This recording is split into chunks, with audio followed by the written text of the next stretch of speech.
Hello everybody, I am back. I am back from my annual pilgrimage to Japan and Tokyo Game Show. Had a great time.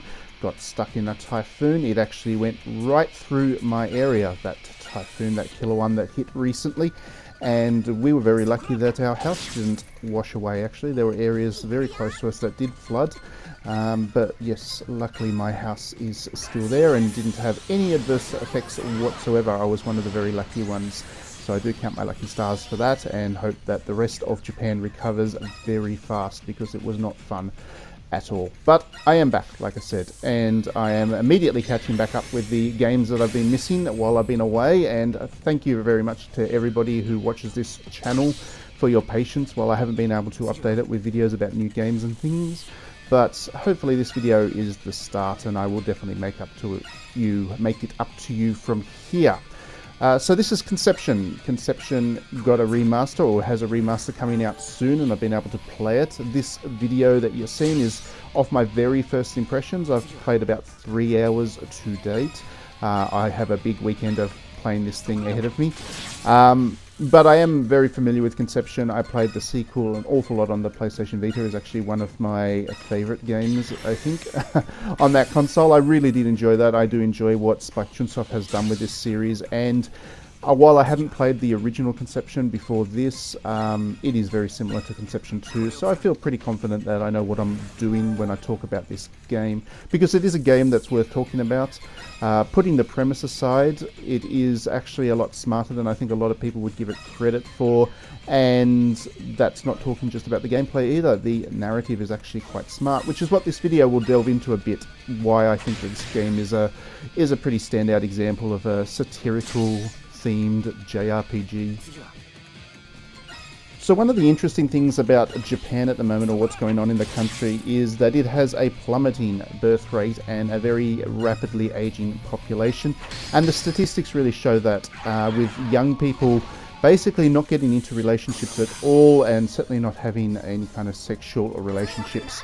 So just looking at some statistics from 2015, which is a fairly current one that's often cited, there is, in the 18 to 34 age bracket demographic, 70% of males are single and 60% of women are. On top of that, around 44% of unmarried women and 42% of unmarried men admit that they are virgins. So in other words, basically close to half the population of Japan are not having sex at all. And for a country that is aging as rapidly and as extremely as Japan, that's actually a concern, particularly for the older generations who are looking at the plunging birth rate and aging population and thinking that there's not going to be many people around to look after them and the country once they're gone.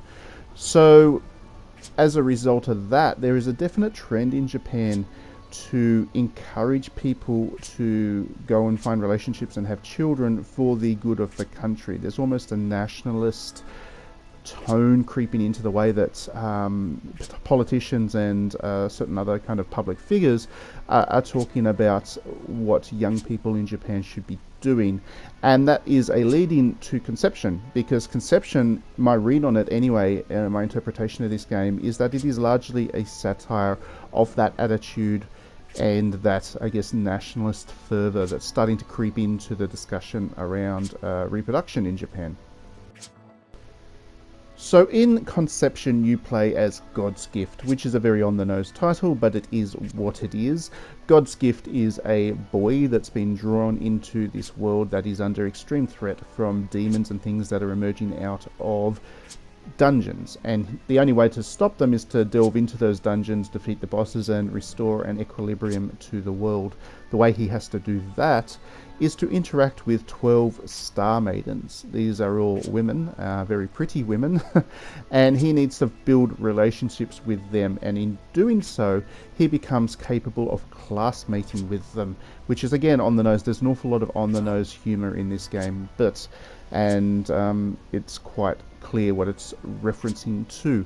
But in classmating, which is what you're seeing right there, two people, or the God's Gift and the Star Maiden, that have a good relationship, have this moment of bonding, and as a result of this moment of bonding, these star children emerge. These star children are basically resources that the dude can then take into the dungeons, and they level up like typical RPG characters.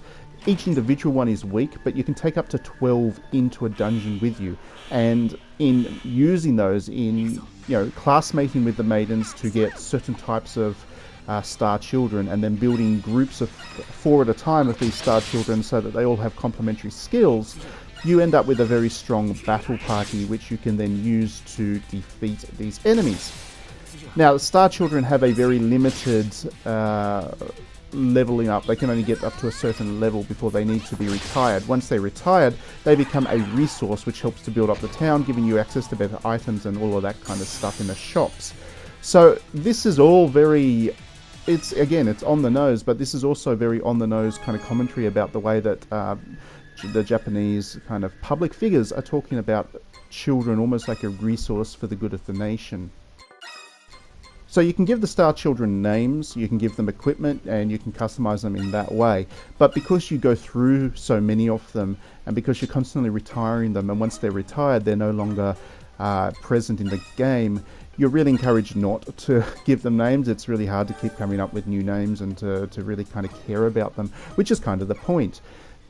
The Japanese public figures that talk about having children as a way of preserving Japan, they don't see these children as kind of an emotional attachment by the parents. They're a resource to use for a particular end, and that is to further Japan's goals as a country.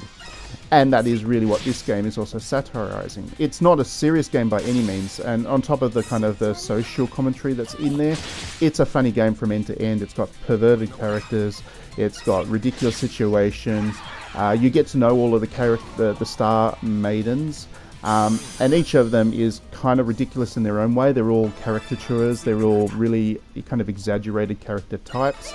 The one that you'll see on the screen shortly is the Tsun character, and she's very Tsun.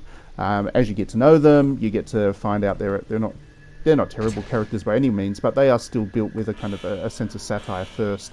So anybody that takes this game as a serious fanservice game is kind of missing the point. It's using that fanservice in a very particular way to further its very strong social commentary. But I do understand that this is not necessarily relevant to the West. Certainly in the West, we do face plunging birth rates as well, but they haven't really picked up that kind of nationalist fervour in terms of encouraging people to go out and have kids for the good of the nation.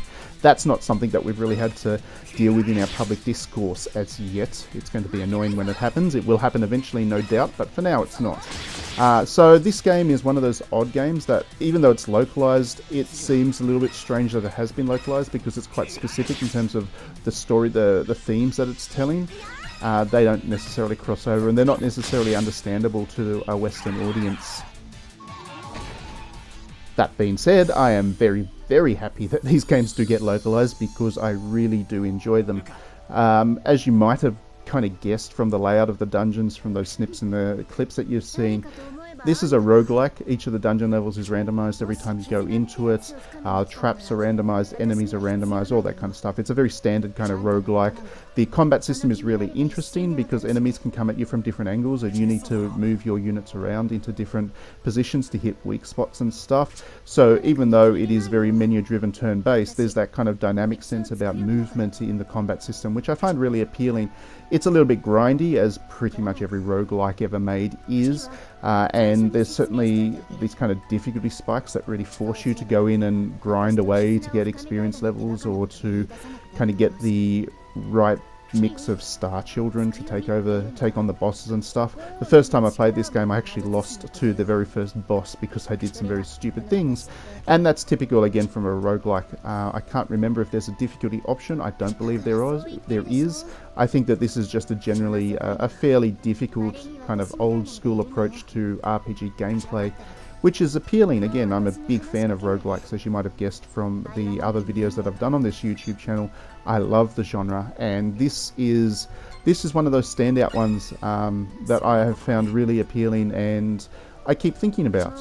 The last time I played the Vita Conception 2 was quite a while ago now, but as soon as this game was announced, I was very keen on it, because that game is still fresh in my mind. This is a very distinctive kind of game. It's a very original concept, and I'm not going to lie, the fan service is really good as well. So you might have seen that all the characters are in swimsuits. That's actually an option right from the start, so you can turn swimsuit mode on.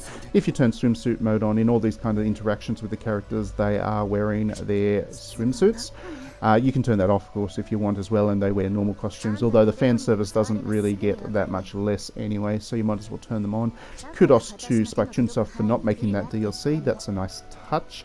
Usually swimsuit costumes are DLC, and often they're paid for DLC, so this is a pretty complete package right out the gates, which is nice to see as well.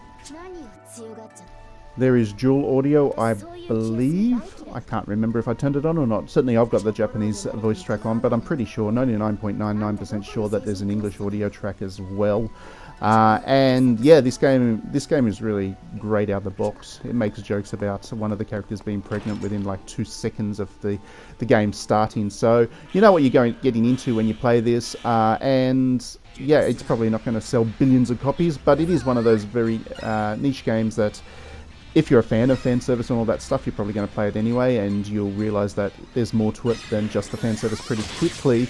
I'm just hoping that people who are generally not huge fans of fan service still give it a go anyway, because there is, like I've been mentioning through this video, there is depth, there is social commentary to this that goes well beyond that fan service, and that gives this great mix of, you know, commentary, humour, some light fan service, and all that kind of stuff. So this is a really good game. This is one of my standouts for the year, and be sure to check out my full review on digitallydownloaded.net once I get it up there. I will be writing it, like I said, playing this game pretty hard over the weekend, and then writing a review up early next week. So yeah, tune in for that. Thanks very much, as always, for watching. Thank you again for tuning back in after my break in Japan. Hope you didn't miss me too much. But yes, one last thing, I want to quickly plug my Patreon, as I always do on these videos. I actually have a full visual novel coming very soon, which is a gift of sorts to Patreon backers as well. So now would be the time to back me if you'd like to play that for free. Otherwise it'll be up on itch.io for a couple of dollars. Anyway, thank you very much for tuning in. We will see you at the next video.